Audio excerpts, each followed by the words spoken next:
آج ہم آپ کو ایک ایسی شخصیت سے ملا رہے ہیں جنہیں ہم نابغہ روزگار کہہ سکتے ہیں، پروفیسر خادم علی ہاشمی صاحب، جو بظاہر تو ایک ایجوکیشن سے وابستہ رہے پروفیسر تھے، لیکن ماشاءاللہ وہ ہمارے ایک عظیم ترین سائنسدان ہیں، اور انہوں نے ہمارے ملک پاکستان کے لیے ایک سائنسدانوں کی بہت بڑی کھیپ پیدا کی ہے۔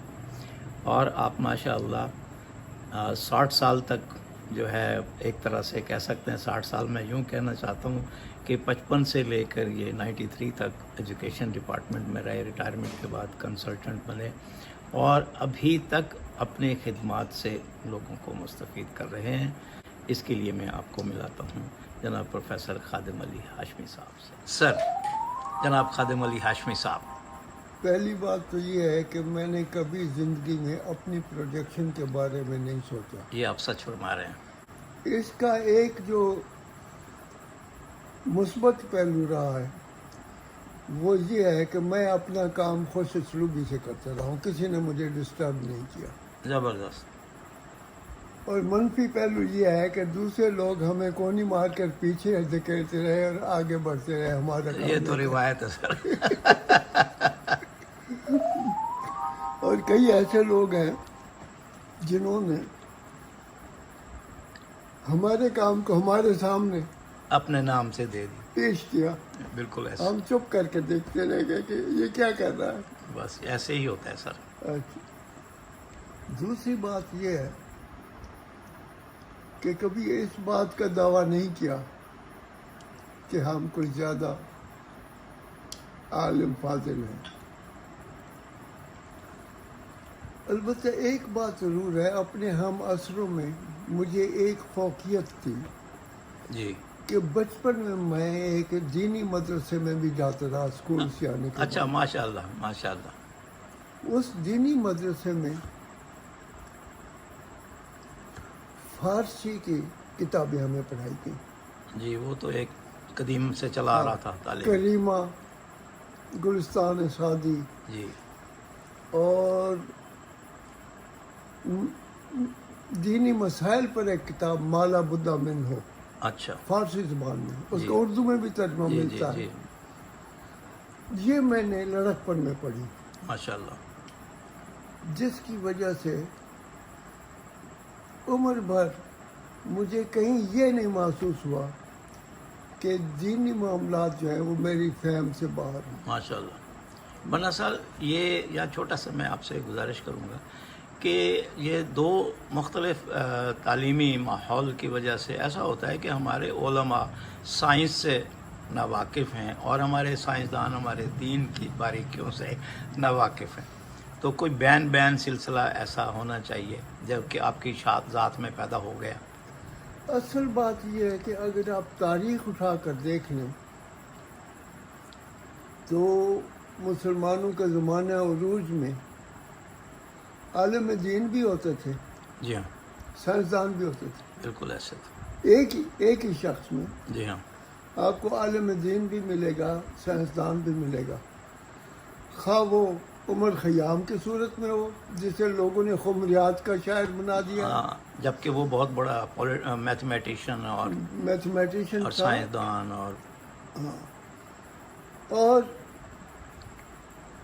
اسی طرح الکندی جی، بہت بڑا سائنٹسٹ تھا، شاید پہلا سائنٹسٹ مسلمانوں میں وہی تھا جس نے سائنسی رویہ ترتیب دیے، اور عمر خیام نے سائنٹیفک میتھڈ دیا ہمیں۔ بالکل۔ اچھا، اب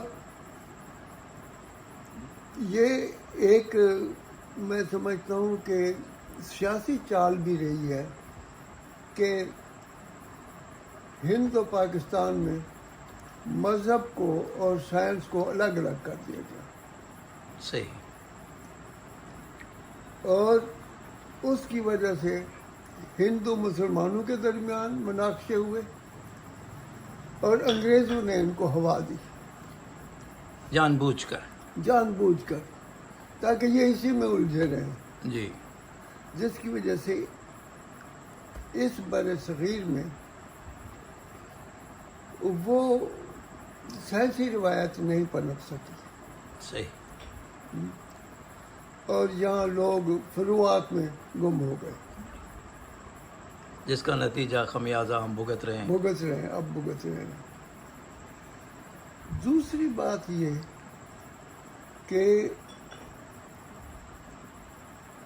مسلمانوں نے کہیں بھی یہ خصت نہیں کی کہ اپنا علم دوسروں تک نہ پہنچائیں. ہاں پہنچا. چنانچہ یورپ میں اسپین کے راستے سے سائنسی علوم پہنچے. وہ تو اندھیری ڈارک ایجز ان کے. جی، مگر جب وہ لوگ آگے چلے گئے اور مسلمان پیچھے رہ گئے تو انہوں نے کوشش کی کہ سائنسی علوم کو الگ کر دو، اچھا، وہاں بھی یہ کوشش ہوئی. کہ ادھر مسلمانوں کو ادھر ہوا نہ لگنے دو. صحیح. ایک ڈیلیبریٹ کوشش تھی یہ. دوسری بات یہ ہوئی کہ جو عیسائی علماء تھے،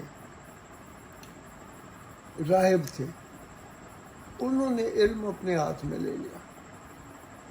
صحیح. ادھر مسلمان مسجد میں بیٹھ گئے. صحیح. یہ دو متضاد رویے متضاد تھے. رویے بن گئے. اور ان رویوں نے مسلم دنیا میں علم کی جو ترقی تھی وہ روک دی. صحیح. اب اگر آپ، اور پھر یہ ہوا جب ہندوستان کے ساتھ مسلمانوں کا جھگڑا چلا، محمود غزنوی ہے، غوری ہے، دوسرے ہے، جی. تو انہوں نے مسلمانوں کو فقط جابر، حملہ آور ثابت کرنے کی کوشش کی، صحیح.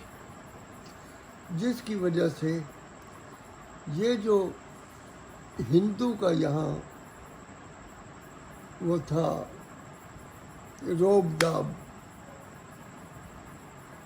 ان کے روحتوں کا اور دوسروں کا، اس کے نیچے علمیت دب گئی. چنانچہ ہمیں ایک مثال ملتی ہے البیرونی کی، جو سلطان محمود کے ساتھ آیا. اس کے ساتھ آئے. یہاں وہ ہندو پنڈتوں کے پاس بیٹھ کر اس نے سنسکرت سیکھی، بالکل صحیح. ان کو عربی سکھائی، بالکل. اور پھر ان سب کو وہ ودیا ساگر کے نام سے یاد کرتے. وہ اسے بہت بڑا عالم کہتے ہیں. جی. تو حالانکہ یہ لوگ اپنے علم کو چھپاتے تھے، صحیح. ہندوؤں نے، پنڈتوں نے خاص طور پر، اور برہمنوں نے اپنے ہندوؤں سے بھی علم کو چھپایا، اچھا. برہمنوں تک محدود کیا. اور جب مسلمان آئے تو یہ چھپ کر مندروں میں بیٹھ گئے صحیح. علم کو لے کر. تاہم مسلمانوں میں بھی البیرونی ایسے اور دوسرے کئی لوگ تھے جنہوں نے سنسکرت پڑھی. ان کے لیے سنسکرت میں کتابیں لکھی اور ان کی کتابیں عربی اپنی میں طرف ترجمہ کی. ترجمہ کی.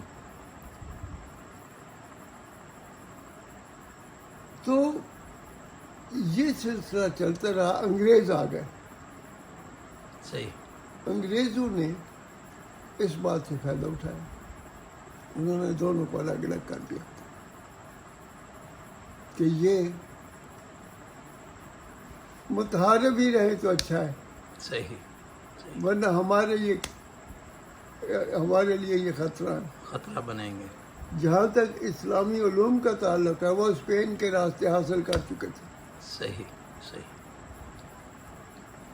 اور جو فاتح قوم ہوتی ہے وہ ترقی کرتی ہے. ہمیشہ مفتوح قوم جو ہے وہ پیچھے رہ جاتی ہے. لہذا وہاں سے تو علم لے لیا، ادھر انہوں نے علم کے دروازے بند کر دیے. صحیح.